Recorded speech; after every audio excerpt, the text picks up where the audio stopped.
আমার হে যুবকেরা, এক সময় আব্দুর রহমান আস-সুমাইত এই আল্লাহর ওলি বান্দার কাছে খবর এলো আফ্রিকার প্রত্যন্ত এলাকায়, আফ্রিকার প্রত্যন্ত গ্রামে, প্রত্যন্ত গভীর জঙ্গলের ভিতরে, প্রত্যন্ত এলাকায় এখনো হাজার হাজার মানুষ আছে যাদের কাছে কোনো ধর্মের বাণী, কোনোদিন কোনো ধর্মের কথা পৌঁছায়নি। তারা কোনো ধর্ম সম্পর্কে জানেনি, সেখানে কোনো ধার্মিক মানুষ কখনো যায়নি, কোনো ধর্মের রিপ্রেজেন্টেটিভ, প্রতিনিধি সেখানে গিয়ে তাদেরকে ধর্মের দাওয়াত দেয়নি। তিনি ঠিক করলেন, আমি ইসলামের দাওয়াতটা সেই মানুষগুলো ওর কাছে পৌঁছে দেব। আমি ইসলামের দাওয়াতটা ওই আফ্রিকার প্রত্যন্ত এলাকার, ভাই আমার, গভীর প্রত্যন্ত জায়গাতে সেখানে গিয়ে আমি ইসলামের দাওয়াতটা দেব।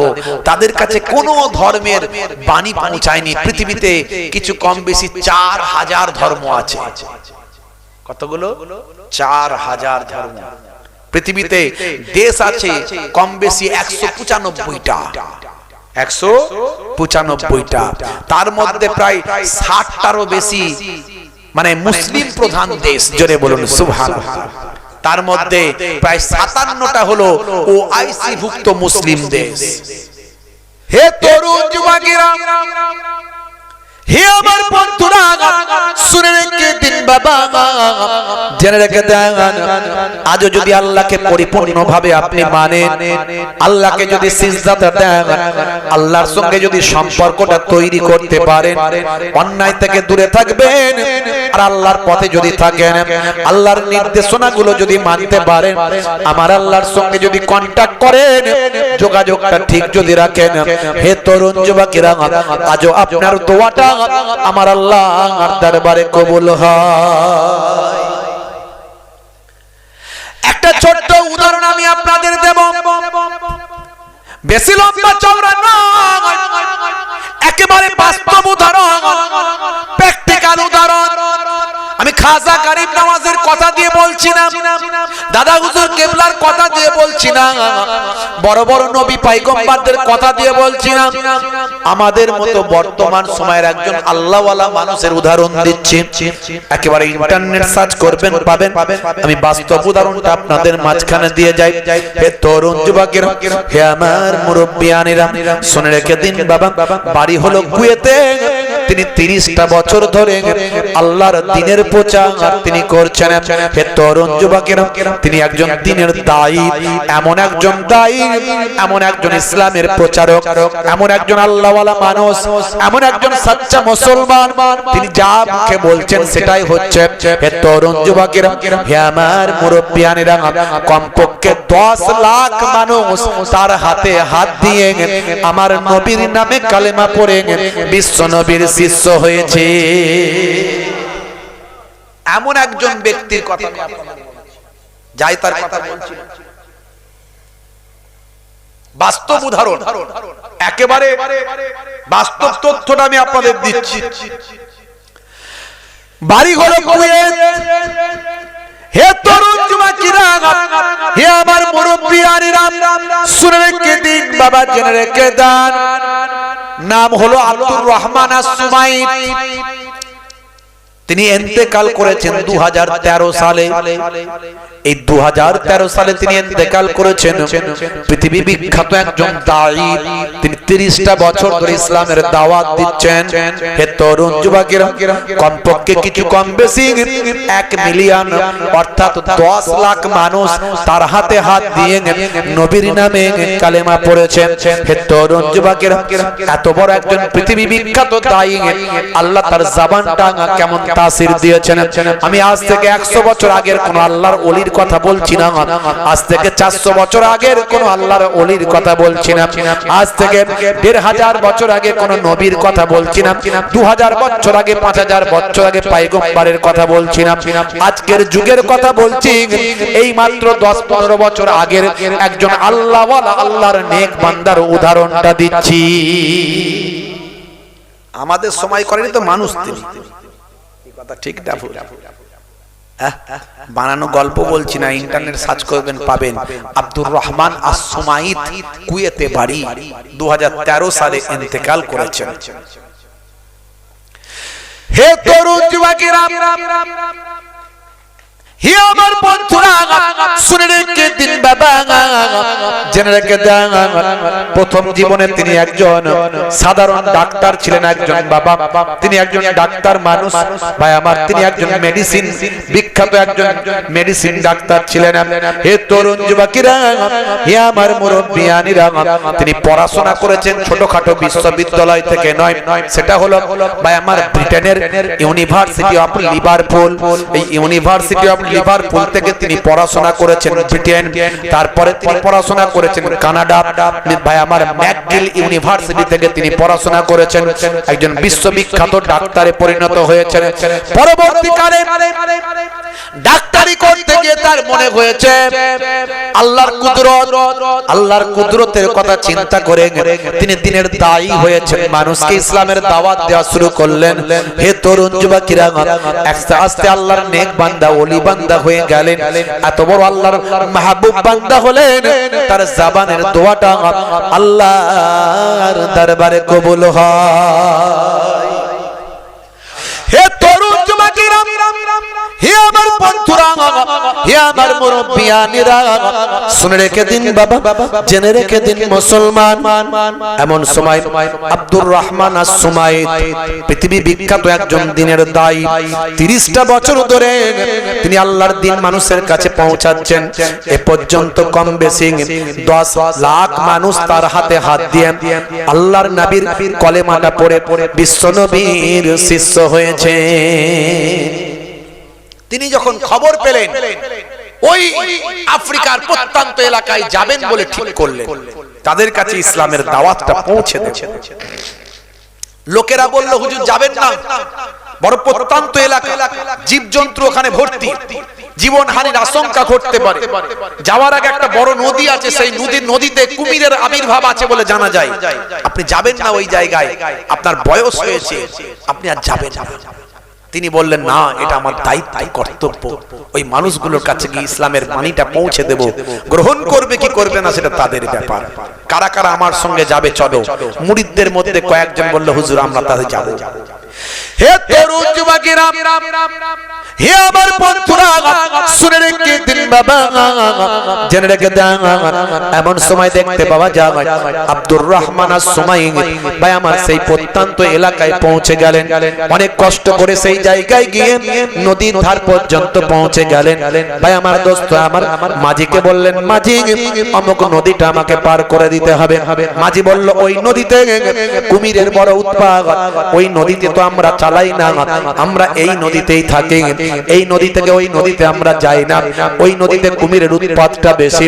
তখন আল্লাহর নেক বান্দা আব্দুর রহমান আস-সুমাইত বললেন, মাঝি চিন্তা করো না, ভয় পেও না, আমার আল্লাহ যদি হেফাজত করেন, পৃথিবীর কোন শক্তি তোমাকে তোমার ক্ষতিটা করতে পারবে না। তুমি চলো, আমার সঙ্গে চলো, আমার সঙ্গে আসবে, তোমার কোনো ভয় নাই, তোমার কোনো চিন্তা নাই। হে তরুণ যুবকেরা, মাঝি রাজি হয়ে গেল। আল্লাহর ওলিদের কেনা ভালোবাসে, আল্লাহর ওলিদের কথা কেউ খেলাপ করতে পারে না, আল্লাহর ওলিদের কথা কেউ ফেলতে পারে না। আল্লাহ তাদের চেহারার মধ্যে এমন একটা নূর দিয়েছেন, এমন একটা তাসির দিয়েছেন, তাদের জবানের দোয়া, জবানের কথা মানুষের কেন জীবজন্তুরা পর্যন্ত শোনে। ভাইরা আমার, মাঝি চলে গেলেন, ভাই আমার প্রত্যন্ত এলাকায় গিয়ে পৌঁছে গেলেন। সেই গভীর জঙ্গলের ভিতর দিয়ে গিয়ে সেই বস্তিতে যখন ঢুকলেন, হাজার হাজার মানুষ চারিদিক থেকে এসে ভাই আমার এই কয়েকজন মানুষকে তারা ঘিরে ফেললো। খুব সংক্ষেপে বলি, ছোট্ট করে সংক্ষেপে বলি, ঘিরে ফেললো। তাদের ভিতর থেকে সরদার এলো। সরদার এসে বলল, তোমরা কারা, এখানে কেন, এখানে তো কেউ আসে না, তোমরা এসেছো কেন? হুজুরের সঙ্গে দুভাষীর, তাদের ভাষা বুঝতে পারে, বলতে পারে এমন লোক গিয়েছিল। হে তরুণ যুবকেরা, সেই ভাষায় দোভাষী ব্যক্তি বুঝিয়ে বললেন, ইনি এসেছেন, ইনি একজন ভালো মানুষ, ইনি মানুষের ভালো কথা মানুষের কাছে বার্তা দেন, তিনি এসেছেন আপনাদের কোনো ক্ষতি করার জন্য নয়, আপনাদের সঙ্গে কথা বলার জন্য, আপনাদের কাছে মহান স্রষ্টার বাণীটা পৌঁছে দেওয়ার জন্য। এমন কথা শুনে সর্দার বললেন, যা বলার তোমাদের তাড়াতাড়ি বলো, আর আমাদের কাছ থেকে তাড়াতাড়ি চলে যাও, না হলে তোমাদের বিপদ আছে। হে তরুণ যুবকেরা, সেই সময় ভাই আমার আব্দুর রহমান আস-সুমাইত তিনি আল্লাহর দ্বীনের কথাগুলো বলতে লাগলেন, আল্লাহর দ্বীন পৌঁছাতে লাগলেন, আমার আল্লাহর একত্ববাদের কথা বলতে লাগলেন, আমার আল্লাহর ওয়াহাদানিয়াতের কথাগুলো বলতে লাগলেন। হে দুনিয়ার মানুষ, এমন সময় সর্দার মনোযোগ দিয়ে সব শুনলেন, দোভাষীর মাধ্যমে কথাগুলো সব বুঝলেন। বোঝার পরে শেষে সর্দার বললেন, সবই তো বুঝলাম, তোমরা এক আল্লাহর দাওয়াত দিতে এসেছো, এক আল্লাহকে মেনে নেওয়ার কথা বলতে এসেছো। তোমার আল্লাহকে আমরা মেনে নিতে পারি, কিন্তু আমাদের একটা শর্ত আছে, আমাদের একটা শর্ত আছে। মেনে নিতে পারি তোমাদের আল্লাহ, কি শর্ত? না, দীর্ঘদিন ধরে এই এলাকায় পানি হয়নি, এই এলাকায় পানি হয়নি। এখন তোমরা যদি, তোমাদের আল্লাহ যদি সঠিক হয়, তোমাদের আল্লাহকে বলো পানি দিতে। যদি পানি দেয়, তাহলে আমরা সবাই তোমাদের আল্লাহকে মেনে নেব। আচ্ছা, ব্যাপারটা কি খুব সহজ মনে হচ্ছে না বিরাট কঠিন ব্যাপার? চ্যালেঞ্জটা, এই যে চ্যালেঞ্জটা, এই যে শর্তটা, এটা খুব নরমাল শর্ত না খুব কঠিন শর্ত? আচ্ছা, পানি দেনে ওয়ালা তো আল্লাহ, এই আল্লাহ দেবে কি না দেবে সেটা আমি কি করে বলতে পারবো? কথা ঠিক না ভুল? হ্যাঁ, হে তরুণ যুবকেরা, কত বড় আল্লাহওয়ালা মানুষ হলে বলতে পারে, কত বড় আল্লাহর ওলি বান্দা হলে এই কথা বলতে পারে। এমন সময় আব্দুর রহমান আস-সুমাইত বললেন, সরদারকে বলো এই কথা। বলে হ্যাঁ। মিষ্টি হেসে তিনি বললেন, তাই যদি হয়, তোমার দলের যত মানুষ আছে সবাইকে এখানে জড়ো করে না। জোরে হবে না? কত বড় আল্লাহওয়ালা মানুষ হলে এটা বলতে পারে, ভাবুন তো। সবাইকে জড়ো করো, তার মানে কি সবাইকে তো কালেমা পড়তে হবে না? বন্ধুরা আমার, এমন সময় দেখা যায় আব্দুর রহমান আস-সুমাইত নিজের নামাজের মুসাল্লাটা জমিনে বিছিয়ে দিলেন। নামাজের মুসাল্লাটা জমিনে বিছিয়ে দিয়ে আল্লাহ তাআলার দরবারে ইকামত বায়ামার তাকবীর দিয়ে তাকবীরে তাহরিমা বেঁধে ফেললেন। আল্লাহু আকবার। লম্বা সূরা পড়লেন, আলহামদু সূরা পড়লেন, লম্বা তেলাওয়াত শুরু করলেন। হে তরুণ যুবকেরা, এত সুমধুর কণ্ঠে তেলাওয়াত করছিলেন, সবাই যেন শুনে মুগ্ধ হয়ে যাচ্ছিল। সবাই শুনে তাদের হৃদয়টা বিগলিত হচ্ছিল। ভাই আমার তাদের কঠোর মনগুলো সব আল্লাহর কালামুল্লাহ পাকের তেলাওয়াতে হৃদয়গুলো সব নরম হচ্ছিল। আস্তে আস্তে রুকু গেলেন, আস্তে আস্তে সিজদায় গেলেন। আল্লাহর দরবারে সিজদায় গিয়ে সুবহান রাব্বিয়াল আলা বলে ভাই আমার সিজদা করে আবার উঠলেন, আবার তেলাওয়াত করলেন, আবার রুকুতে গেলেন, আবার ধীরে ধীরে সিজদায় গেলেন। হে তরুণ যুবকেরা, সিজদায় গিয়ে এবার আল্লাহর সঙ্গে কথা বললেন। আমার আল্লাহ, আমি আব্দুর রহমান আস-সুমাইত, আমি অধম বান্দা, গুনাহগার। আমার গুনার কথা খেয়াল করে, আমার গুনার কারণে, আমার অপরাধের কারণে, আমার হয়তো কোনো গুনাহ আছে, আমার অনেক হয়তো অপরাধ আছে, গুনাহ আছে। আমার অপরাধ, আমার গুনার কারণে তুমি পানিটা বন্ধ রেখে ইসলামকে ছোট করে দিও না, তোমার দ্বীনকে ছোট করে দিও না। বড় চ্যালেঞ্জের মুখে দাঁড়িয়েছি, এই চ্যালেঞ্জের মোকাবেলায় আমাকে পরাজিত করে দিও না। তুমি আব্দুর রহমানকে অপছন্দ করে, আব্দুর রহমানের গুনার কথা ভেবে আমার দোয়াকে কবুল না করে আমার ইসলামকে অপমান করে দিও না, তোমার দ্বীনকে অপমান করে দিও না। আমার কারণে তুমি পানি বন্ধ রেখে তোমার দ্বীনকে তুমি ছোট করে দিও না। মাবুদ রব আমার, আমি গুনাহগার আব্দুর রহমান বড় চ্যালেঞ্জের মুখে দাঁড়িয়েছি। এখানে তোমার দ্বীনের সওয়াল, এখানে তোমার দ্বীনের সওয়াল, এখানে তোমার ইসলামের সওয়াল। মাবুদ আল্লাহ, তুমি পানিটা নাজিল করে দাও। হে তরুণ যুবকেরা, দোয়া চাওয়া শেষ হয়েছে, এমন সময় দেখা যায় একটা কালো মেঘ উড়ে এসে সূর্যের সামনে বন্ধ করে দিল, সূর্যের সামনে দাঁড়িয়ে গেল, কালো মেঘের ছায়া পড়ে গেল, আল্লাহর কুদরতি ক্ষমতায় বিদ্যুৎটা চমকালো। কয়েক মুহূর্তের মধ্যে ধীরে ধীরে পানির ফোঁটা আস্তে আস্তে একটা একটা করে পড়তে পড়তে পানি পড়ে সেখানটা জমিনটা সাইলাব হয়ে গেল, ভিজে গেল। হে তরুণ যুবকেরা, হযরত আব্দুর রহমান আস-সুমাইতের দোয়া আল্লাহর আরশে কবুল হলো। এমন সময় সরদার সহ কয়েক হাজার মানুষ আব্দুর রহমান আস-সুমাইতের হাতে হাত দিয়ে কালেমার দাওয়াত গ্রহণ করে বিশ্ব নবীর নামে কালেমা পড়ে বিশ্ব নবীর শিষ্য হয়ে গেল। জোরে হবে না? আরে জোরে হবে না? নারী দেখবে আপনি আল্লাহ ওয়ালা হয়ে যান, আজও আপনার জবানের দোয়া কবুল হবে ইনশাআল্লাহ। জোরে হবে না? আরে সেই আল্লাহ ওয়ালা তো আমরাই হইনি, হতে পারিনি। ভালো করে ভাবুন, এমন আমাদের মাঝখানে এমন অনেক মানুষ আছে যাদের প্রমাণ আছে, যাদের জবানের দোয়া মাঝে মাঝে কবুল হয়েই যায়, প্রমাণ আছে। সেই আল্লাহ ওয়ালা হতে পারেনি, তাও প্রমাণ হয়ে যায়। আবার আল্লাহ ওয়ালা মানুষ আছে সেরকম নাই তা নয়। ভাইরা আমার, আজ থেকে প্রতিজ্ঞা করুন, আজ থেকে প্রতিজ্ঞা করুন আল্লাহর স্মরণ করবেন, আল্লাহর স্মরণ করবেন। স্মরণটা কি দিয়ে? শুধু নামাজ নয়, শুধু রোজা নয়, নামাজ তো পড়তেই হবে, রোজা তো রাখতেই হবে, আওকাত থাকলে হজ তো করতেই হবে, যাকাত তো দিতেই হবে। কথাটা বলবেন নবীর সুন্নতের তরিকায় কথা বলবেন, ছোটদের স্নেহ করবেন, বড়দের সম্মান করবেন, পিতামাতার সেবা করবেন, খাবেন যখন চেটে পুচে খাবেন, খাবেন যখন পরিমিত খাবার খাবেন। ভাই আমার, পেটটাকে তিনটে ভাগে ভাগ করে গলা পর্যন্ত নয়, অল্প খাবেন, অল্প ফাঁকা রাখবেন, আর অল্পটা পানি দেবেন, পানি দিয়ে ভর্তি করবেন, এইভাবে খাবেন, চেটে পুচে খাবার খাবেন। বুঝতে পারছেন? খাওয়ার আগে বিসমিল্লাহ, খাওয়ার শেষে আলহামদুলিল্লাহ। বুঝতে পারছেন? স্ত্রীর সঙ্গে ভালো ব্যবহার করবেন, সবকিছু। আমি কত বলবো ভাই আমার, এই কাজগুলো যদি করেন, এই কাজগুলোই হলো আল্লাহর জিকির। জোরে বলুন সুবহানাল্লাহ। এগুলো আল্লাহকে স্মরণ করা। জোরে বলুন সুবহানাল্লাহ। ভাইরা আমার, তরুণ যুবকেরা আমার, এইভাবে যদি জীবন যাপন করতে পারি ইনশাআল্লাহ আমরা পরিপূর্ণ ইসলামটাকে মানতে পারলাম। আর না হলে শুধু নামাজ পড়লাম, শুধু দাড়িটা রেখেছি, আর কিছু বুঝি না, তা বললে হবে না। ওয়ান সাইড গেম চলবে না, সবটা পরিপূর্ণভাবে মানতে হবে।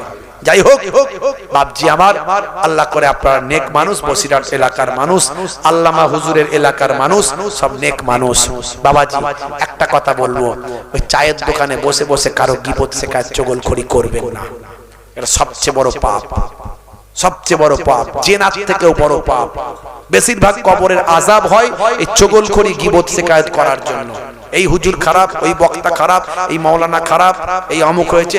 যে করছে তাকে করতে দাও, সে আল্লাহর দরবারে জবাব দেবে।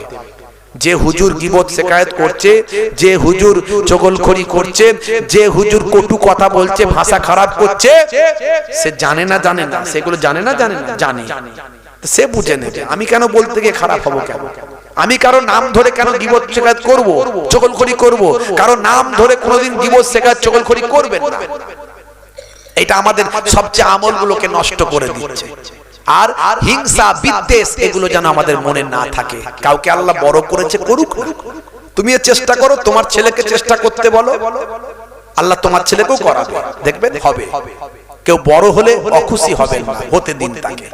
ভাইরা আমার, এই কথাগুলো একটু যদি আপনি মানি, সকালে ঘুম থেকে ওঠা থেকে ঘুমাতে যাওয়া পর্যন্ত প্রত্যেকটা কাজ যদি আমার নবীর তরিকায় করি, তাহলে আমরা ইবাদতের ভিতরেই থাকলাম। জোরে হবে না? হে তরুণ যুবকেরা, হে আমার বন্ধুরা, হে আমার মুরব্বিয়ানিরা, সচ্চা মুসলমান হয়ে যান। সচ্চা মুসলমানের বড় অভাব। যদি সচ্চা মুসলমান যদি আপনি হতে পারেন, আপনাকে দুনিয়ার মানুষ আপনাকে স্যালুট দেবে। আর আপনি যখন মারা যাবেন, ফেরেশতারাও আপনাকে স্যালুটটা দিতে থাকবে, ওয়েলকাম, স্বাগতম জানাতে থাকবে, আহলান সাহলান করবে। হে তরুণ যুবকেরা, এর জন্য আমার আল্লাহ বলেছেন, হে দুনিয়ার মানুষ শুনে রেখে দাও, ওয়ালা তামুতুন্না ইল্লা ওয়া আনতুম মুসলিমুন। ততক্ষণ পর্যন্ত মরবি না যতক্ষণ না সচ্চা মুসলমান না হয়ে যাস। সাচ্চা মুসলমান না হয়ে মরো না। আমরা তো সবাই কালেমা পড়া মুসলমান, কিন্তু বুকে হাত দিয়ে চিন্তা করুন তো কজন সাচ্চা মুসলমান হতে পেরেছি। আল্লাহ বলছেন সাচ্চা মুসলমান না হয়ে মরো না। আপনি বলবেন, আমাকে প্রশ্ন করবেন, হুজুর এই সাচ্চা মুসলমানের ডেফিনেশনটা কি করলে সাচ্চা মুসলমান হব? আমরা কি তাহলে সাচ্চা মুসলমান নয়? আল্লাহ নিজেই বলে দিয়েছেন, হে তরুণ যুবকেরা, সাচ্চা মুসলমান হতে গেলে কি করতে হবে আমার আল্লাহ নিজেই জানিয়ে দিয়েছেন। ইয়া আইয়ুহাল্লাযীনা আমানুত্তাকুল্লাহা হাক্কা তুকাতি। ওরে বান্দারে শুনে রেখে দাও, হে ঈমানদার বিশ্বাসী বান্দারা, তোমরা যদি সাচ্চা মুসলমান হতে চাও আমি আল্লাহকে ভয় করো।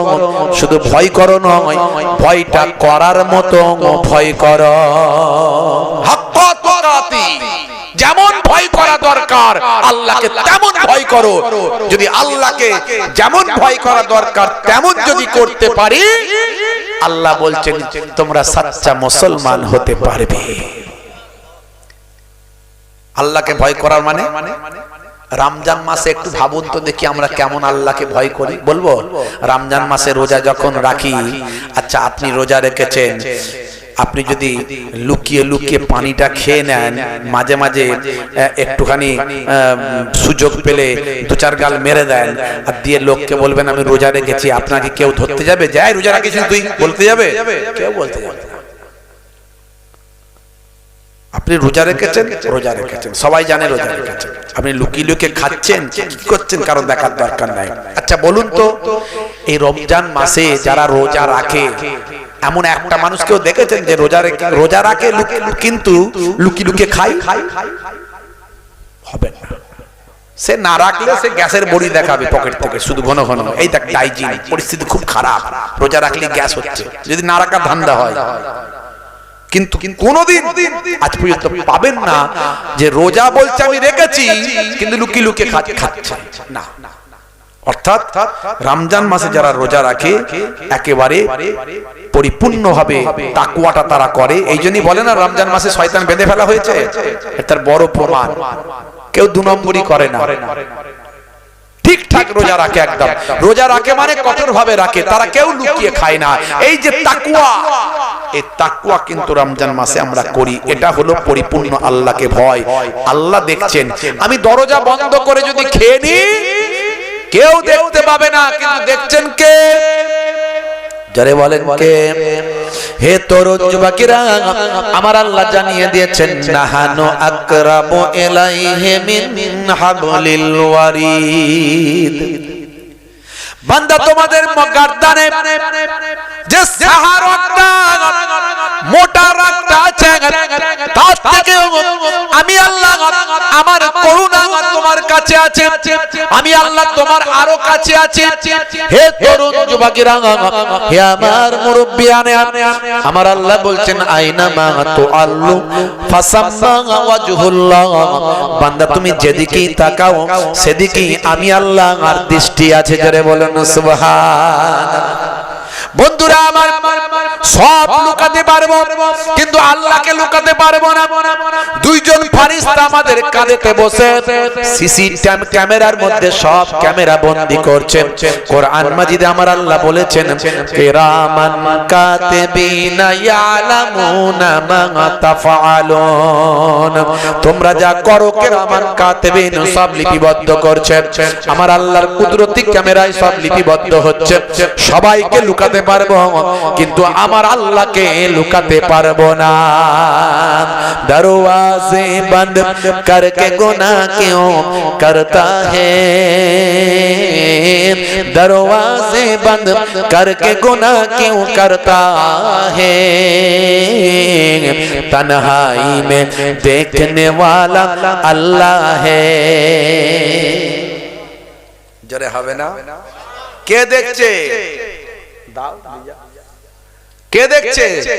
আল্লাহ কিন্তু দেখতে পাচ্ছে। Islam is a code of life, আপনার জীবন ব্যবস্থা। আপনি যদি প্রকৃত সচ্চা মুসলমান হয়ে যান, এই এসআইআর এর ভয় এই যে আপনার এনআরসির ভয়, তারপরে এই যে কোভিডের ভয়, এই জালেম বাদশার ভয়, আপনার কিচ্ছু করতে পারবে না, আপনার কিচ্ছু করতে পারবে না। ফেরাউন মুসা নবীর কিছু করতে পেরেছিল? হ্যাঁ, ফেরাউন মুসা নবীর কিছু করতে পেরেছিল? যারা বলেন পেরেছিল? ইউসুফ নবীর কোন ক্ষতি করতে পেরেছিল? পারেনি। নমরুদ ইব্রাহিম নবীর কোন কিছু করতে পেরেছিল ক্ষতি? পারেনি। কষ্ট দিয়েছিল কিন্তু জিততে পারেনি। আমার আল্লাহ ঈমানদার কি জয়লাভ দান করেছে। কথা ঠিক না ভুল? কিন্তু এখন সমস্যাটা কি বলুন তো, আমরা সাচ্চা ঈমানদার হতে পারছি না। আমাদের ঈমানের প্রশ্নে নড়বড়ে হয়ে গেছে, আমাদের ঈমানের প্রশ্নে নড়বড়ে হয়ে গেছে। আজও যদি আপনি সাচ্চা ঈমানদার হন, আমার আল্লাহ আপনার কথা শুনবে। কিন্তু চাইতে পারিনি, বলতে পারিনি। খাজা গরিব নামাজ চাইতে পেরেছিলেন, বলতে পেরেছিলেন। মুজাদ্দুজ্জামান চাইতে পেরেছিলেন, বলতে পেরেছিলেন। বসিরার হুজুর চাইতে পেরেছিলেন, বলতে পেরেছিলেন। আমার মায়াপুর পীরনগরী হুজুর চাইতে পেরেছিলেন, বলতে পেরেছিলেন। আমার নানাজান ছোট হুজুর পীর কেবলা রাহমাতুল্লাহ আলাইহি চাইতে পেরেছিলেন, বলতে পেরেছিলেন। তাই তাদের জবানের দোয়া আল্লাহর আরশে কবুল হয়েছিল। আমাদের কবুল হচ্ছে না কেন? আমাদের পেটটাও ঠিক নাই, জবানটাও ঠিক নাই। পেটটাও ঠিক নাই, যা খাচ্ছি কতটা হালাল ঢুকছে কতটা হারাম ঢুকছে আল্লাহই জানে। বুঝতে পারছো ভাইরা আমার, তরুণ যুবকেরা আমার, আর জবানে যা বলছি কতটা হালাল বলছি কতটা হারাম বলছি তাও জানি না। আর ইবাদত কতটা ইবাদত আমরা করি সেটা আমরা নিজেরাই জানি। হে তরুণ যুবকেরা, হে আমার বন্ধুরা, শুনে রেখে দিন বাবা। আল্লাহ বললেন বান্দারে, হে দুনিয়ার মানুষ শুনে রেখে দাও, পৃথিবীতে আমি আল্লাহ তোমাকে কত নিয়ামত দিলাম। তোমার হাত দিলাম, পা দিলাম, তোমার চোখ দিলাম, তোমার কান দিলাম, তোমার ব্রেন দিলাম। একবার তুমি কল্পনা করে দেখো, তোমার শরীরের একটা অঙ্গ প্রত্যঙ্গ যদি কম থাকতো, একটা অঙ্গ প্রত্যঙ্গ যদি খারাপ হতো, তোমার পরিস্থিতিটা কোন জায়গায় গিয়ে দাঁড়াতো। হে তরুণ যুবকেরা, হে আমার মুরব্বিয়ানেরা, আমি আল্লাহ তোমাকে নিয়ামত করে সব কিছু দান করলাম। যে চোখে দেখে না তাকে জিজ্ঞাসা করো না দেখার কত কষ্ট। যে মুখে কথা বলতে পারে না তাকে জিজ্ঞাসা করো কথা না বলা কত কষ্ট। হে তরুণ যুবকেরা, যে কানে শুনি না তাকে জিজ্ঞাসা করো না শুনতে পারা জ্বালা কত। আমি আল্লাহ তোমাকে সবকিছু দিলাম, তোমাকে আমি জোড়াই জোড়াই সৃষ্টি করলাম। স্বামী স্ত্রীতে তোমাদের শান্তি দিলাম, জোড়াই জোড়াই সৃষ্টি করলাম। ওয়া খালাকনাকুম আজওয়াজা, আমি আল্লাহ তোমাদের সন্তান সন্ততি দিলাম, বংশ বিস্তার করলাম। তোমাদেরকে আমি আল্লাহ কাজ কারবার ব্যবসা বাণিজ্য করালাম, তোমাদের জন্য রুজি রুটির ব্যবস্থা করলাম। তোমাদের জন্য আমি আল্লাহ দিন বানালাম, রাত বানালাম, সবকিছু নিয়ামত আমি আল্লাহ দিলাম। তারপরে আমি আল্লাহ তোমাদের নির্দেশ দিচ্ছি, তোমরা এত কিছু পেয়ে আমি আল্লাহকে জানো না ভুলে না যাও। যদি আমি আল্লাহকে ভুলে যাও, আমি আল্লাহ নিজেই বলছি তোমরা ক্ষতিগ্রস্ত হবে। ইয়া আইয়ুহাল্লাযীনা আমানু লা তুলহিকুম আমওয়ালুকুম ওয়ালা আওলাদুকুম আন যিকরিল্লাহ ওয়া মান ইয়াফআল যালিকা ফাউলাইকা হুমুল খাসিরুন। আমার আল্লাহ নিজেই জানিয়ে দিয়েছে, যদি তোমরা তোমাদের সন্তান সন্ততি কাজ কারবার তোমাদের মাল সম্পদ পেয়ে যদি আমি আল্লাহকে ভুলে যাও, তোমরাই তো ক্ষতিগ্রস্ত হবে। এখন বলুন তো, আমরা আমাদের মাল সম্পদ সন্তান সন্ততি কাজ কারবার স্ত্রী ছেলে মেয়ে পেয়ে আমরা কি আল্লাহকে মনে রাখতে পেরেছি না ভুলে গেছি? যদি বলেন মনে রেখেছি, কিসের মনে রেখেছেন বলেন? মনে রাখা কাকে বলে? যেটা নির্দেশ দেওয়া হয় পালন করা, সেটাই তো মান্য করা। তা আল্লাহ যে নির্দেশ দিয়েছেন, সবচেয়ে বড় নির্দেশ 5 ওয়াক্ত নামাজ, সেটা কি আমরা ঠিকঠাক পড়ছি? 100 জনের 95 জন বেনামাজি। ভালো করে হিসাব করে দেখুন। আপনারা বসিরহাট এলাকার মানুষ, আল্লামা হুজুরের পাশের মানুষ, আপনাদের এখানে হয়তো 100 জনের 100 জনই হয়তো নামাজি। কথা ঠিক না ভুল? তাই তো নাকি? হ্যাঁ হুদার না, নিজেরাই বলে দিচ্ছেন। ইমাম সাহেবকে জিজ্ঞাসা করলে পাওয়া যাবে, ইমাম সাহেব মাগরিবের নামাজে কজন? বলে হুজুর 10 জন। এশার নামাজে কজন? বলে হুজুর 6 জন। আর ফজরের নামাজে কজন? বলে আমি আর মুয়াজ্জিন 2 জন। আছেন না? নাই, রাগ করবেন না ভাইরা আমার, তরুণ যুবকেরা আমার। তাহলে আমরা আল্লাহকে কেমন করে মানছি বন্ধুরা আমার, তরুণ যুবকেরা আমরা? কি আখলাক নবী পাক দেখিয়েছে। আমি প্রথমেই আলোচনাটা আমার আজকের একটু মাথায় রাখবেন। Islam is a complete code of life. আপনার পরিপূর্ণ জীবন ব্যবস্থার নাম হলো ইসলাম। হাসা, আমি হাসির কথা বললাম। আপনাদের মাঝখানে একটা মৃত বডি, ডেড বডিকে নিয়ে গেলে সেই মৃত বডিটাকেও, ভাই আমার, সে মানুষ একটা মারা গেছে, একটা মানুষ, ইহুদি নয়, খ্রিস্টান নয়, জৈন নয়, মুসলমান নয়, মানুষ, একটা ডেড বডি যাচ্ছে, তারও সম্মান।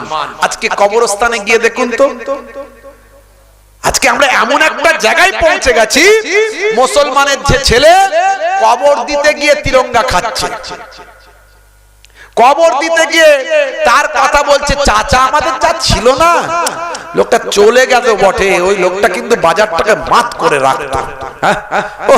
ওই রকম লোক সত্যি ভাবে একদম পাকা ক্ষয়ের লোক ছিল চাচা, দেখো গো লোকটা চলে গেল।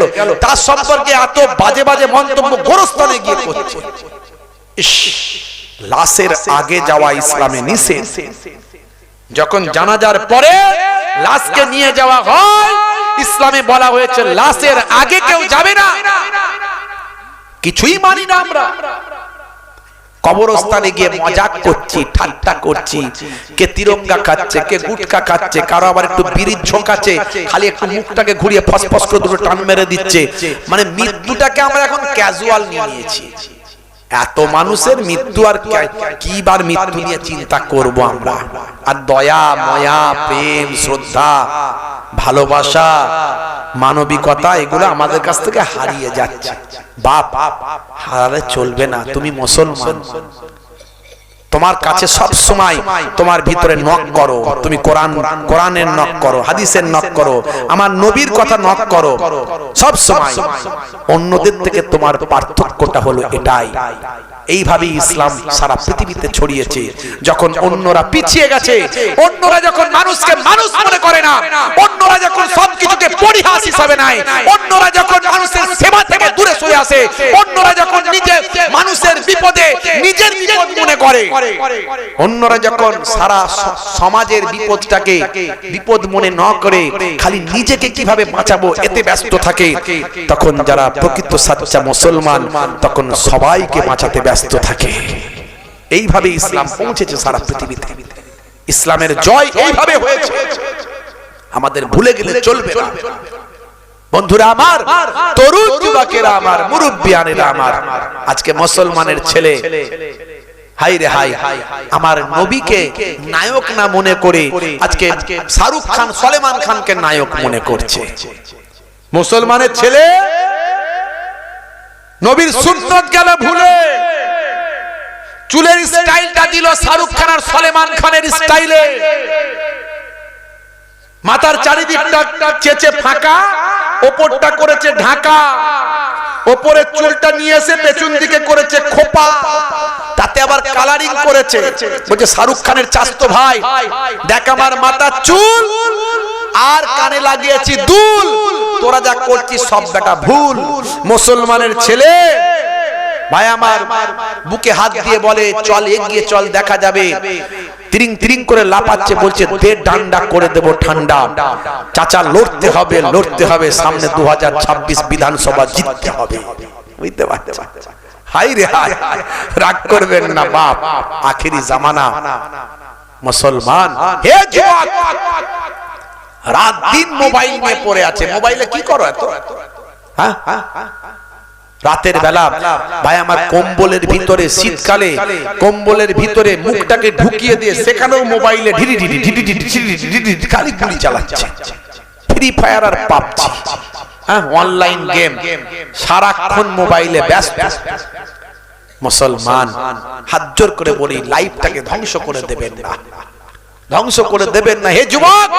এর আগেও আমি বলেছিলাম free fire PUBG online game খেলা হারাম, আজও বলে যাচ্ছি হারাম। প্রত্যেক নেশা হলো হারাম।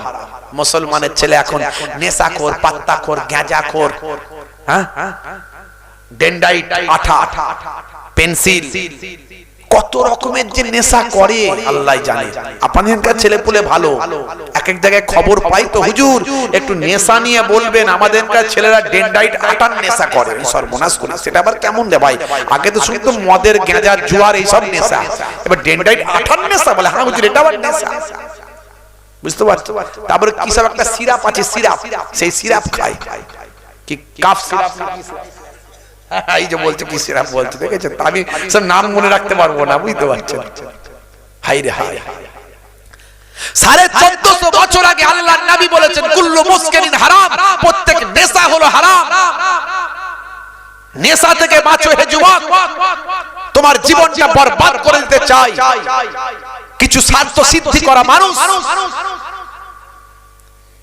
শাহরুখ খান অ্যাড করছে, সলেমান খান অ্যাড করছে, অজয় দেবগান অ্যাড করছে, নীতা আম্বানি অ্যাড করছে, মুকেশ আম্বানি অ্যাড করছে।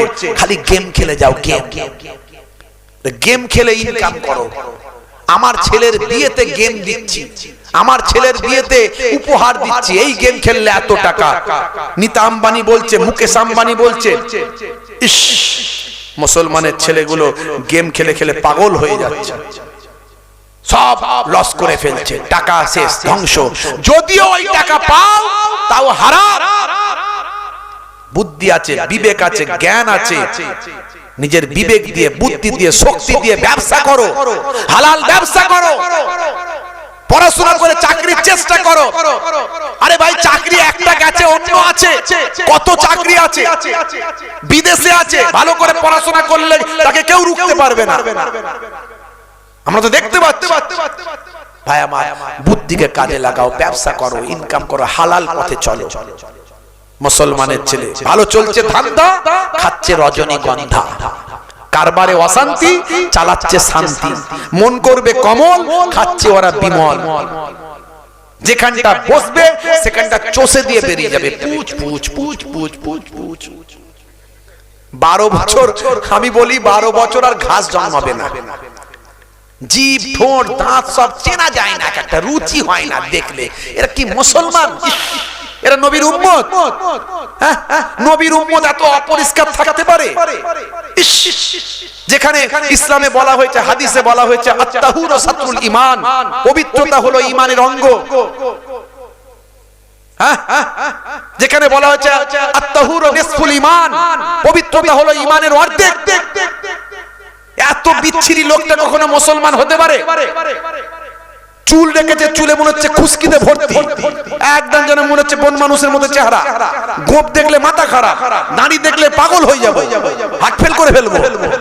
গায়ের পাশে দাঁড়ালে দুর্গন্ধে টেকা যায় না, দাঁত দেখলে তো অজ্ঞান হয়ে যাবো, কামড়ে দিলে সেপ্টিক হয়ে মরে যাবো। এই লোকটাও নাকি মুসলমান। একে দেখে অন্যজন বিচার করতে থাকো, এই হলো মুসলমান। আমার নবীর চেহারাটা কেমন ছিল ভালো করে পড়বেন, জানবেন তার মধ্যে কি সৌন্দর্য ছিল। আল্লাহু জামিলুন ওয়া ইউহিব্বুল জামাল, আল্লাহ সুন্দর সৌন্দর্য পছন্দ করেন। দাড়ি রাখার মধ্যে সৌন্দর্য আছে, চুলের মধ্যে সৌন্দর্য আছে, চেহারার মধ্যে সৌন্দর্য আছে, পোশাকের মধ্যে সৌন্দর্য আছে। হোক না আপনার পোশাকটা নরমাল পোশাক, হোক না আপনার পোশাকটা ছেঁড়া পোশাক কিন্তু পরিষ্কার পরিচ্ছন্ন ধোয়া, হোক না আপনার পোশাকটা ছেঁড়া, সেলাই করেছেন কিন্তু সেটা ধোয়া, ঝরঝরে চকচকে। আমার নবী পবিত্রতা শিখিয়েছেন। ভাইরা আমার, তরুণ যুবকেরা আমার, মুশকিলের বিষয়। আমি এগুলো বলি, অনেক সময় ছেলেরা আমার সামনে দাঁত বের করে না। হাসলে মুখটাকে চেপে হাসে, সর্বনাশ করছে, দাঁত বের করছে না, মানে গতি খারাপ, বুঝতে পারছো? মজলিসে গাড়ি থেকে নামছি, জলসার দিনে জলসা কমিটির টেনশন বেশি থাকে, জলসা কমিটির টেনশনটা বেশি থাকে। তা এখন হুজুর কখন আসবে, হুজুর কখন আসবে, ম্যাক্সিমাম জায়গায় আমি আগে চলে যাই, কারণ আমি স্কুল থেকে আসি তো আগে চলে আসি, আমার লেট টেট হয় না সাধারণত। আর জলসায় সুইচ বন্ধ করা ওই বক্তাও আমি, ওই হুজুরও নয়। যাই হোক, যা হবে ঝেড়ে কেসে আগে বলে দেবো, ঝগড়া হয় আগে হবে। ওই মিথ্যা প্রতিশ্রুতি দিয়ে হাসানোর থেকে সত্য কথা বলে কাঁদানো ভালো, বুঝতে পারছি? ওই 2 নম্বরই ধাপ্পাবাজি করে ইসলাম, আমরা ইসলামের প্রচার করি, আমরা নিজেই যেটা করি, যেটা প্রচার করি আর সেটা নিজে করি না, এটা করা উচিত না, ওর থেকে না বলা ভালো। তো যাই হোক ভাইরা আমার, এই মজলিসে মানে গাড়ি নিয়ে যে পৌঁছালাম, জলসা কমিটির ছেলেদের টেনশন বেশি থাকে, অন্যদিন 10টা তিরঙ্গা খেলে ওদিনে 30টা খায়, বুঝতে পারছো? তো এই হুজুরকে যে দেখতে পেয়েছে ছুটে আসছে, হুজুর আসসালামু আলাইকুম, সর্বনাশকে যে মাল ভিতরে ঢুকানো আছে রে, বুঝতে পারছো? মাল ভিতরে ঢুকিয়ে রেখেছে, সর্বনাশ করেছে। আমার তো আবার এই দুর্গন্ধগুলো সহ্য হয় না। মাঝে মাঝে স্টেজের পেছনে কেউ বিড়ি খেলে ঠিক নাকে খবর আসবে, সামনে তিরঙ্গা গুটকা যদি খেতে খেতে আসে, ওখান থেকে সেন্ট পেয়ে যাবো। তা মাঝে মাঝে এরকম মুসাফা করতে আসে, আমি হাতটা বাড়িয়ে দিয়ে আর ডান দিকে মুখটাকে ঘুরিয়ে দিই, মাঝে মাঝে হাত বাড়িয়ে দিই, সামনাসামনি বাবা কি বলবো, বললে মনে দুঃখ পেয়ে যাবে, যা বলবো ওয়াজের মাধ্যমে বলবো, এটাও তো ওয়াজ রে বাবু। এই যে কায়দা করে বলে একটু বুঝিয়ে বাজিয়ে যদি 10 জন 20 জনকে নেশা মুক্ত করতে পারি, এটাও তো আমার ওয়াজ। তা আমি বাম দিকে হাতটা বাড়িয়ে দিয়ে ডান দিকে মুখটা ঘুরি, আমার বড্ড ঘৃণা লাগে ভাই, এত গন্ধ লাগে বমি হয়ে যাওয়ার মতো অবস্থা। মাঝে মাঝে ভাবি যে আমার যদি এত গন্ধ লাগে দূর থেকে, 10 হাত দূর থেকে, তো এরা ওদের বউয়ের কাছে সই কি করে, বউগুলোর থেকে কি করে? আবার মনে মনে ভাবি যে আসলে আমরাই তো আর ওয়াজে বলি না যে স্বামীর পায়ের তলায় স্ত্রীর জান্নাত, এই যে বড় বড় করে বলি, তা আমাদের ঘরের বউয়েরা তো ভয় পেয়ে যায়, কি বলবে, আর বললে ঝগড়া হবে, দূর বাবা যা করছে করুক। কিন্তু এটাও মাথায় রাখতে হবে, যেমন স্বামীর পায়ের তলায় স্ত্রীর জান্নাত, তেমন স্ত্রীর সার্টিফিকেট ছাড়া কোনো স্বামী কিন্তু জান্নাতে যেতে পারবে না, যত বড়ই নামাজি হও। তাই স্ত্রীকে চটিয়ে দিলেও হবে না, স্ত্রীর অনিচ্ছাকৃত যা ইচ্ছা তাই করলেও হবে না, এটাও মাথায় রাখতে হবে। ভাইরা আমার, মুসলমান রাগ করবেন না। হে তরুণ যুবকেরা, নেশামুক্ত জীবন যাপন করুন। মানুষ অভ্যাসের দাস, আপনি অভ্যাস করলেই পারবেন। মাঝে মাঝে আমাকে ছেলেরা একটু পরীক্ষা করে, জানেন? আমি এত নেশা নিয়ে এগুলো নিয়ে তো বাস্তব কথাগুলো বেশি বলি, আমাকে পরীক্ষা করে। খাওয়ান দাওয়ান করানোর পরে বলে, হুজুর কি পান দেবো, 120 না 420? এই সর্বনাশ করেছে, 120ও নয় 420ও নয়। ও যেমন আমার সঙ্গে একটু মানে মজাক করছে, আমিও মজাক করছি। আমি ডাইরেক্ট বলছি না যে আমি নেশা করি না বা আমি পান খাই না, বলছি না, আমি বলছি 120ও নয় 420ও নয়। বলছে হুজুর তাহলে কি দেবো বলুন, কোন জর্দা খাবেন?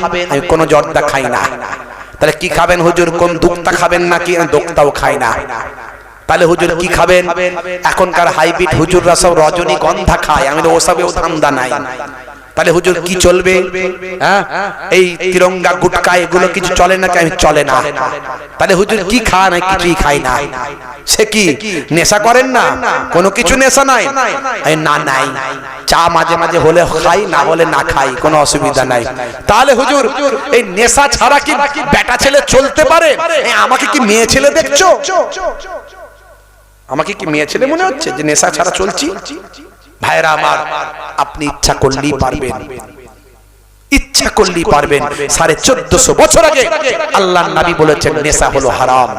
মুসলমান, মদ খেলে লিভার প্রবলেম হয়, লিভারের ক্ষতি হয়। আর লিভারের ক্ষতি হোক আর নাই হোক, এখন মেডিকেল জুস, আপনার বিলাতি মদ, অমুক তমুক যাই হোক, মদ মদই হয়। আল্লাহর কোরআনে যেখানে খামার মদ সম্পর্কে আয়াত নাযিল হয়েছে, হারাম করা হয়েছে। আপনি যদি 1 ফোঁটা কুকুরের পেচ্ছাপ 1 বালতি দুধে যদি দিয়ে দেন, সেই দুধটা কেউ খাবে? দুধটা গন্ধ হোক বা নাই হোক, কুকুরের পেচ্ছাপ বোঝা যাক বা নাই যাক, যদি জানতে পারেন যে এখানে কুকুরের পেচ্ছাপ 1 ফোঁটা পড়েছে, আপনার খাবেন না। আপনার শরীরে যদি মদটা একবার ঢুকে যায়, 1 ফোঁটা ঢুকলেও সারা শরীরটা হারাম হয়ে যায়। হে যুবকেরা, খুব সাবধান। এই যে ডিসেম্বর মাস আসছে, 25 ডিসেম্বর, কদিন পরে বলে বড় দিন। বাপ রে বাপ, কি যে বড় দিন আল্লাহই জানে। বড় দিনে কেক খাবো আর একটু নাচানাচি করবো, বক্স বাজিয়ে ফিস্ট করবো, আছে না নাই? 31 ডিসেম্বর বলে রে বাপ রে বাপ, হ্যাপি নিউ ইয়ার আসছে, 2025 কে বিদায় জানাবো। মুসলমানের ছেলেরা অনেক দিন আগে থেকে গাড়ি ফাড়ি ভাড়া করে, বক্স টক্স ভাড়া করে, ডিজে ফিজে ভাড়া করে, কোথায় মাঠের মাঝখানে, জঙ্গলের ধারে, পুকুরের পারে, নদীর ধারে, বায়ামার কোথায় বালির চরে গিয়ে সেখানে লাগিয়ে দিয়ে ভালো করে রান্না করে, আর ওই কি বলবো লাল পানিও চালাচ্ছে আর ঠিকঠাক করে নাচছে, আছে না নাই? রাগ করবেন না বাপ, মুসলমানের ছেলে নেশা থেকে বাঁচো। হে তরুণ যুবকেরা,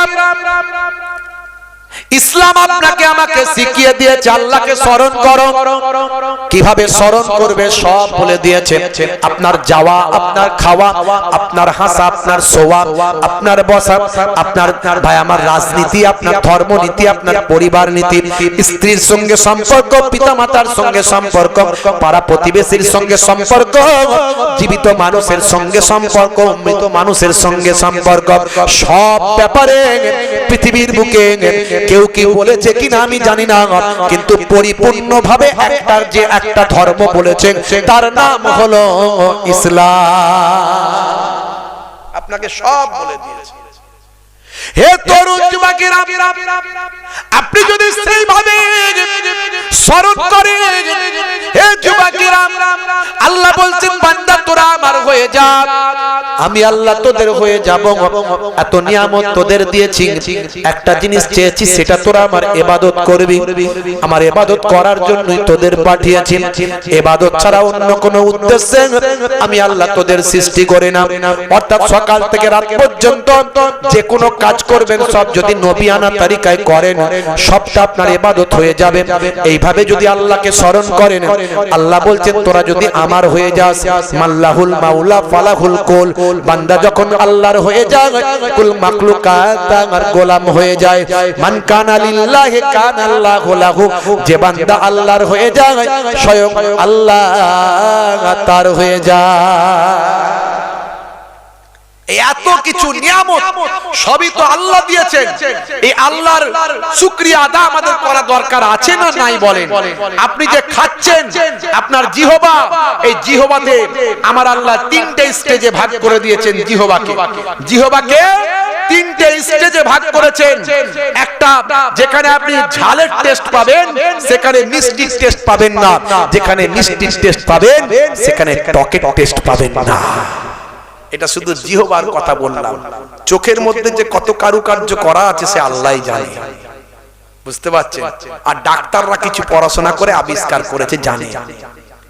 আপনার আমার যে শরীর, এই শরীরের ভিতরে প্রত্যেকটা অঙ্গ প্রত্যঙ্গ, প্রত্যেকটা নার্ভ, আপনি যে দুঃখ পাচ্ছেন দুঃখের জন্য আলাদা নার্ভ আছে, আপনি যে সুখ অনুভব করছেন তার জন্য নার্ভ আলাদা আছে, আপনি যে আনন্দ পাচ্ছেন আনন্দের নার্ভ আলাদা আছে। আল্লাহ যে নার্ভের কি কারুকার্য করেছেন বুঝতে পারছেন, ভাবলে আপনি অবাক হয়ে যাবেন। সেই নার্ভ যদি আপনার অকেজো হয়ে যেত, সবাই আনন্দ পেত, আপনি আনন্দ পেতেন না। একটা বাড়িতে কেউ মারা গেছে, সবাই দুঃখিত, কিন্তু আপনার মধ্যে কোনো দুঃখ নাই, সে নার্ভ আপনার কাজ করছে না। এই যে কারুকার্য আল্লাহ দিয়েছেন, এর শুকরিয়া আদা কি আমাদের করার ক্ষমতা আছে? ভাবুন তো একবার। বাতাসে সবচেয়ে বেশি নাইট্রোজেন আছে, নাইট্রোজেন গ্যাস। যারা সায়েন্সের ছেলে পুলে জিজ্ঞাসা করুন, সবচেয়ে বেশি নাইট্রোজেন গ্যাস আছে বাতাসে, প্রায় 70%।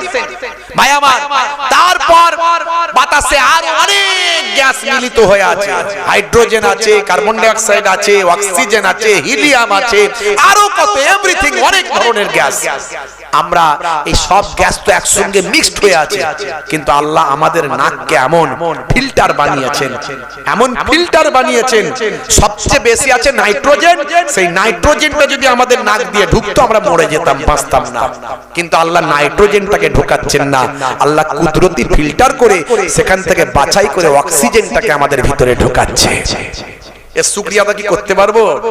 পারবো। আপনারা দেখেছেন শুভম তিওয়ারি উত্তরপ্রদেশে এই মাত্র একদিন আগের কথা বলছি, সকালবেলা ফোর হুইলার 4 চাকা গাড়ি নিয়ে রাস্তা দিয়ে যাচ্ছিল, যেতে যেতে একটা পুকুরে একটা বড় দিঘিতে বড় পানি, সেখানে 50 ফুট গভীর পানি, সেই পানিতে সোজা গাড়ি নিয়ে চলে গেছে। আর সেখানে একজন মুসলিম যুবক, তার নাম হচ্ছে ফাইসাল, সে একজন নৌকায় করে করে মাছ ধরছিল, একটা মাঝি, মুসলিম মাঝি, গরিবের ছেলে। ভাই আমার, এই সাম্প্রদায়িকতা বোঝে না, সে বোঝে মানুষকে বাঁচাতে হবে। আমাদের হুজুররা বলেছে আগে মানুষ হতে হবে, তারপর মুসলমান হও। কেউ বিপদে পড়লে আগে যাও। ইসলামে বলা হয়েছে তোমার প্রতিবেশী যদি অনাহারে থাকে আর তুমি যদি খেয়ে দে নামাজ পড়ো, ওই নামাজ আল্লাহ গ্রহণ করবে না। প্রতিবেশী হিন্দু হতে পারে, প্রতিবেশী মুসলমান হতে পারে, প্রতিবেশী খ্রিস্টান হতে পারে, প্রতিবেশী জৈন বৌদ্ধ হতে পারে। তোমার প্রতিবেশী যদি অনাহারে থাকে আর তুমি খেয়ে দে নামাজ পড়বে, তোমার নামাজ আল্লাহ গ্রহণ করবে না, এটা সে বোঝে। সঙ্গে সঙ্গে ভাই আমার, তার মাছ ধরা বন্ধ করে দিয়ে সে সেই নৌকা নিয়ে ছুটে গেছে গাড়িটার কাছে। গাড়ির ভিতর থেকে সে চিৎকার করছে শুভম তিওয়ারি। তাকে আস্তে আস্তে কাঁচটা খুলতে বলেছে, গাড়িটা এখনো ভেসে আছে, এখনো ডুবে যায়নি। তাকে বলেছে হাতটা শুধু বাড়িয়ে দাও, গাড়ি ডুবে গেলেও তোমাকে আমি টেনে বের করে নেব। এই যুবকটি গাড়িটা ডুবে যাচ্ছে, তাকে টানছে, এইভাবে কয়েক মুহূর্তের ভিতরে গাড়িটা ডুবে গেল। ছেলেটিকে টেনে বের করে নিয়ে তাকে ধরে একজন মাঝি লড়াকু সাঁতার সাঁতুরে, ভাই আমার, সে সাঁতরে তাকে টেনে অন্যদের সাহায্যে পানি থেকে তুললো। এই যে ফাইসাল প্রমাণ করলো যে তোরা যত সাম্প্রদায়িকতা করবি, হিন্দু মুসলিমের মধ্যে বিভাজন করবি, বিভাজনের রাজনীতি করে তোরা গদিতে চেয়ারে থাকবি, আমরা তত বিভাজন নয়, ঐক্য এবং ভ্রাতৃত্ব দিয়ে সারা ভারতবর্ষকে প্রেম দিয়ে জয়লাভ করব। এটাই আমার ইসলামের শিক্ষা। জোরে হবে না ভাইরা আমার? এটা তো একটা নয়, কুম্ভ মেলায় আপনারা জানেন কত মানুষ সেখানে পদদলিত হয়েছে, কত ঘটনা ঘটেছে। মুসলিমরা তাদের মসজিদ খুলে দিয়েছে। এই যে জাপানে, পাঞ্জাবে, এই আমাদের পাঞ্জাবে বর্তমানে বন্যা চলছে, বন্যায় পাঞ্জাবে বন্যা হচ্ছে, বিবৃতি দিচ্ছে। ভাই আমার, কেউ তাদের আশ্রয় দিচ্ছে না, মুসলমানরা তাদের মসজিদ খুলে দিচ্ছে, তোমরা এখানে এসে সাহায্য গ্রহণ করো, থাকো। এর আগে কোভিডের সময় মুসলমানরা মসজিদ খুলে দিয়েছে। ভাইরা আমার, তরুণ যুবকেরা আমার, মুরব্বিয়ানেরা আমার, মুসলমানরা এই আদর্শটা পেয়েছে আমাদের নবীর কাছ থেকে। জোরে বলুন সুবহানাল্লাহ। আজকে মুসলিম ছেলেরা, তারা অনেকে হয়তো ঠিক মতো নামাজ কালাম করেনি, কিন্তু মানুষের সেবা করার বেলায় কিন্তু মুসলিম ছেলেরা এগিয়ে আছে। এটা অস্বীকার করার কোনো জায়গা নাই। দেখবেন এটা সবাই নাম করে, এটা একটা নবীর আদর্শ, এটা করতে তো হবেই, তার সঙ্গে সঙ্গে নামাজিও হতে হবে। হে তরুণ যুবকেরা, হে আমার বন্ধুরা, শুনে রেখে দিন বাবা, জেনে রেখে দেন। হে মুসলমান, একটু লক্ষ্য করুন, সারা পৃথিবীতে আজকে ইসলামের আবির্ভাব ঘটেছে ভালোবাসা দিয়ে, মোহাব্বত দিয়ে। ভাই আমার, अंधे को रास्ता दिखाने का नाम है इस्लाम, प्यासे को पानी पिलाने का नाम है इस्लाम, खुद भूखे को खाना खिलाने का नाम है इस्लाम, यतीम को बिस्तर देने का नाम है इस्लाम। भाई हमार, अंधे को रास्ता दिखाने का नाम है इस्लाम, मोहब्बत का नाम है इस्लाम, इबादत का नाम है इस्लाम। हे तरुण युवकेरा, हे আমার বন্ধুরা, শুনে রেখে দিন বাবা, জেনে রেখে দিন বাবা, সারা পৃথিবীতে ইসলাম মোহাব্বত আর ভালোবাসা দিয়ে জয় করেছে। সারা পৃথিবীতে ইসলাম মোহাব্বত ভালোবাসা দিয়ে জয়লাভ করেছে। বন্ধুরা আমার, আপনি মিষ্টি করে কথা বলবেন, হাসি মুখে কথা বলবেন, মুখকে সব সময় বাংলার 5 করে রাখবেন না। কেউ সামনে কথা বলার হিম্মত নাই, হুজুরে এমন রেগে আছে বাবা, কোথায় কথা বলতে গিয়ে ঘা কত যদি দিয়ে দেয় বাবা, নেতা এমন রেগে আছে, নেতা বলে কথা, অফিসার বলে কথা, এমন মুখ চেহারা করে আছে ভাই, কথা বলার হিম্মত নাই, বুঝতে পারছেন না? আমার নবী সব সময় হাসি হাসি মুখ করে থাকতেন। যখন হাসতেন মিষ্টি হাসি হাসতেন, সেটা হাহা করে আওয়াজ করে এই রকম ভাবে হাসতেন না। নবী দুটো দাঁত কখনো বেরোতো বা মুখটা হাসি হাসি হতো, এটাকে বলা হয় তাবাসসুম হাসি। হাসি তিন প্রকার, তার মধ্যে এই মুচকে হাসিটাকে বলে তাবাসসুম হাসি। এই হাসিটা আমার নবী হাসতেন, এই হাসিটা আমার নবী শিখিয়েছেন। আপনি যদি এই হাসিটা প্র্যাকটিস করেন, নবী হাসতেন বলে হাসেন, আপনার হাসাও হলো ভদ্রতা, খুব এত মানে একদম মানে ভীষণ একেবারে রেপুটেড আপনার এই স্মাইল, রেপুটেড স্মাইল, আপনার একটা সম্মানের সঙ্গে হাসিটাই হাসিটা বাহ্যিক প্রকাশ পায়। তার সঙ্গে সঙ্গে নবীর স্টাইলে হেসেছেন। আল্লাহ তাআলা আপনার নামাজ আমলে সুন্নতের সওয়াব এবং সওয়াবের হকদার করে দেবেন। মুসলমান মুসলমানকে দেখলে সালাম দেবেন, মুসলমান মুসলমানকে দেখলে সালাম দেবেন। আসসালামু কাবলাল কালাম, কথা বলার আগে দাও তুমি সালাম। সালাম দেওয়া হলো সুন্নত আর জবাব দেওয়া হলো ওয়াজিব। যে বান্দা প্রথমে সালাম দেয়, আমার আল্লাহ তার জন্য একটা জান্নাতে অট্টালিকা বানিয়ে দেয়। বুঝতে পারছেন? সালামের মধ্যেও বাস্তবতা আছে, আধুনিকতা আছে সালামের মধ্যে। আসসালামু আলাইকুম মানে কি বলুন তো যুবকেরা? আসসালামু আলাইকুম মানে তোমার উপরে আল্লাহর শান্তি বর্ষিত হোক। আর সে উত্তর দিচ্ছে ওয়া আলাইকুম আসসালাম, তার মানে তোমার উপরেও আল্লাহর শান্তি বর্ষিত হোক। হ্যাঁ, এটা প্রত্যেকটা ধর্মের এক একটা ভাই আমার কথা শুরু করার আগে একটা বাক্য আছে, যে বাক্য দিয়ে তারা কথাটা শুরু করে, অভিবাদন করা। প্রত্যেকটা ধর্মেরই আছে। কেউ নামাজতে দেয়, নমস্কার দেয়, কেউ good morning, good evening, good night, তাই তো? আমরা ফোনেতে এখন বলি হ্যালো, হ্যালো দিয়ে শুরু করি। হ্যালো আমাদেরকে ইংরেজরা শিখিয়ে দিয়েছে। সালাম দিয়ে শুরু করবেন, আসসালামু আলাইকুম। বুঝতে পারছো? তার জায়গায় আমরা বলি হ্যালো। বুঝতে পারছো? ভাইরা আমার, তরুণ যুবকেরা আমার, কথা শুরু করার স্টাইল, প্রথম স্তম্ভ, প্রথম স্টাইল, প্রথম শুরুয়াত একটা অভিবাদন করা। ইংরেজরা বলে good night, good evening, good morning, শুভ সকাল, শুভ দুপুর, শুভ রাত্রি, সব শুভ, একটাও অশুভ নাই, সব শুভ, সব শুভ। এখন আমাদের মনে করুন মিস্টার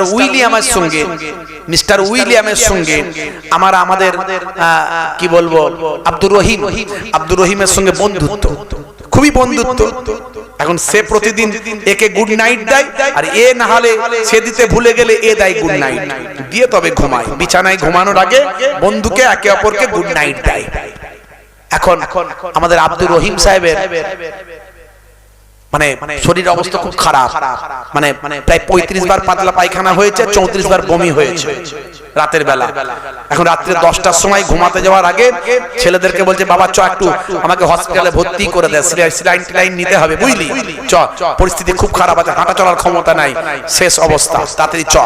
তো এখন হাঁটতে পারছে না, ছেলেদের কাঁধে ভর দিয়ে আর এই ক্লিনিকে যাচ্ছে। আর সেই সময় মিস্টার উইলিয়াম ক্রিং ক্রিং করে মোবাইল বেজেছে, ছোট মোবাইলটা পকেটে আছে, তুলেছে, হ্যালো, না অবস্থা খুব খারাপ তো, মানে টান দিয়ে এবার বলছে, বুঝতে পারছে? ও পার থেকে বলছে, কি রে Abdur Rahim, good night. Good night বলিস না, ব্যাড নাইট বল। কেন? বলছে জানিস না 35 বার পাতলা পায়খানা, 34 বার বমি হয়েছে, আর গুড কিছু নাই, সব ব্যাড হয়ে গেছে। বাস্তবতা ইসলাম শিখিয়েছে। ইসলামের কোনো ব্যাপারে অবাস্তবতা কিছু পাবেন না। আপনার গুড থাকুক আর ব্যাড থাকুক, সব সময় আপনি জানেন আসসালামু আলাইকুম, তোমার উপর আল্লাহ শান্তি বর্ষিত হোক। জোরে বলুন সুবহানাল্লাহ। আপনি সুস্থ থাকলেও শান্তি বর্ষিত হোক, আর অসুস্থ থাকলেও শান্তি বর্ষিত হোক। জোরে হবে না? সেই সালাম আমরা ভুলে গেছি প্রত্যেকে। মুসলমানকে দেখলে সালাম দেব, বলুন ইনশাআল্লাহ। যিনি প্রথম সালাম দেওয়ার চেষ্টা করবেন। এখন তো সালাম হয়ে গেছে মানে নিজেদের আমিত্ব আর গর্ব আর অহংকারের ব্যাপার। কে কাকে সালাম দেবে রে বাবু, মানে যে আগে সালাম দেবে সে নাকি ছোট হয়ে যাবে, আর যে সালাম নেবে সে নাকি তার পাওয়ার একটু বেড়ে যাবে। এরকম একটা চিন্তা ভাবনা আমাদের মাঝখানে আছে।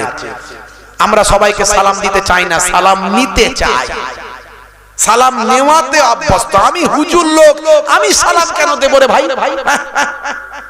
এত লোক আমাকে দাওয়াত করে নিয়ে টাকা দিয়ে পাই না, ডেট পাই না, নিয়ে যাই, কত বাজার আমার হাই, আমি কেন সালাম দেব? লোকে আমাকে সালাম দেবে, তাই না? আমি সালাম দেব, আমি হুজুর লোক, তাই না? আমি কেন সালাম দেব? হুজুর মনে মনে করছে ভক্তরা সালাম দেবে, ডাক্তার মনে মনে করছে পেশেন্ট সালাম দেবে, দোকানদার মনে মনে করছে খদ্দের আমাকে সালাম দেবে, মাস্টার মনে মনে করছে ছাত্র আমাকে সালাম দেবে, আর হযরতে আলী মুর্তজা মনে মনে করছেন আমার আগে কেউ না সালাম দিতে পারে। জোরে হবে না?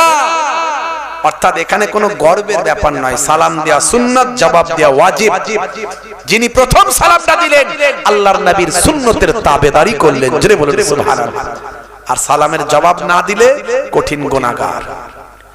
হে তরুণ যুবকেরা, অমুসলিম ভাইদেরকে যদি আপনি দেখেন, আপনার পরিচিত মানুষ, এলাকার মানুষ মিষ্টি হেসে আপনি বলবেন কাকা কেমন আছেন, দাদা কেমন আছেন, দাদা ভালো আছো, ভাই ভালো আছিস, এই মিষ্টি হেসে অমুসলিমদের সঙ্গে কথা বলবেন।